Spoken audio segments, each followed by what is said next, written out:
বাজেটখন পাছ নোহোৱা কাৰণে বিশেষকৈ প্ৰত্যেক 5 বছৰৰ মূৰত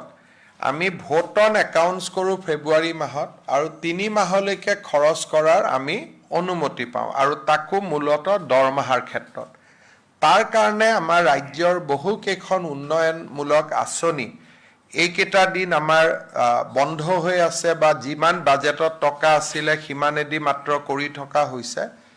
তাৰ পৰিপ্ৰেক্ষিতত আমি 6 জুলাইত অসম বিধানসভাৰ বাজেট অধিৱেশন আমি আহ্বান কৰিছোঁ যাতে 1 আগষ্টৰ পৰা প্ৰতিটো চৰকাৰী আঁচনিৰ সুবিধা নিয়মীয়াভাৱে অসমৰ ৰাইজে পাব পাৰে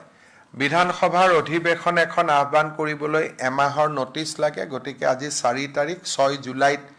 আমি পাতিব খুজিছোঁ আৰু 6 জুলাইৰ ভিতৰত বাজেট হ'লে 28-29 জুলাইত পাছ হৈ যাব 1 আগষ্টৰ পৰা সকলো চৰকাৰী আঁচনিৰ সুবিধা আগৰ দৰে অসমৰ ৰাইজে লাভ কৰিব পাৰিব এই অসুবিধাৰ কাৰণে যেহেতু বিভিন্ন বাতৰি কাকতত বেলেগ বেলেগ কৰি কথা ওলাই আছে আঁচনি বন্ধ কৰি দিলে অমুক কৰি দিলে মই সাংবাদিকসকলকো অনুৰোধ কৰিম যে অকণমান ভেৰিফাই নকৰাকৈ এই ধৰণৰ নিউজ আমি দিয়াৰ প্ৰয়োজন নাই কাৰণ 1 আগষ্টৰ পৰা প্ৰতিখন আঁচনিৰ সুবিধাই অসমৰ ৰাইজে নিয়মীয়াকৈ পাব আমাক খালি পূৰ্ণাংগ বাজেটখন পাছ হ'ব লাগে 6 জুলাইত আমি পূৰ্ণাংগ বাজেট অধিৱেশন পাতিছোঁ 21 দিনৰ বাজেট অধিৱেশন হ'ব আৰু পৰৱৰ্তী সময়ত আমাৰ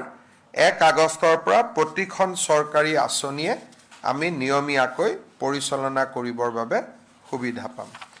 কেবিনেটত